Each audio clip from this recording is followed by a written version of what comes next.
Il-ħamis filgħaxija pass storiku għall Partit Nazzjonalista e kif b'vot unanimu ġie approvat l-istatut il-ġdid, statut li qed jiftaħ kapitlu ġdid għall-partit.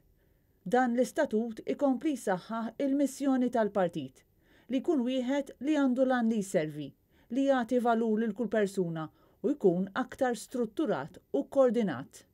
L-istatut ġdid issaħħolu aktar distinzjoni bejn il-partit u l-lat kummerċjali, immodifika l-irwoli ta' xi karigi biex ikunu aktar effettivi, waqqaf kumitat ta' tmexxija biex tissaħħaħ l-istrateġija u ħoloq 3 kummissjonijiet, waħda għall-kandidati, waħda għall-etika u d-disciplina u l-Kummissjoni Elettorali u tad-Dejta.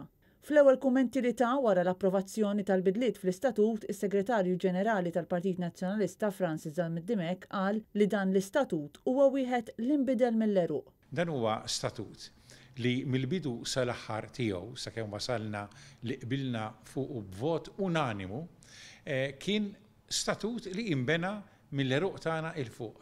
Ġifieri meta Luis Gallia fuq l-inkarigu tal-kap tal-partit Adrien Delija beda il-proċess u mar ant il-kumitati, u mar ant it-tesserati, u mar u ltaqa' ma' nies anki li ilhom ma jidhru ħanajtek fiċ-ċriki tagħna.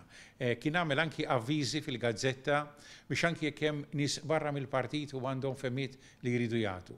U bil-mod il-mod dan l-istatut inbena magħhom. Tajjeb mbagħad għamilna laqgħat reġjonali u ksaru emendi, tlajna l-eżekuttiv u allura iva il-bieraħ frott ta' din il-ħidma kollha stajna nadottawh b'vot unanimu.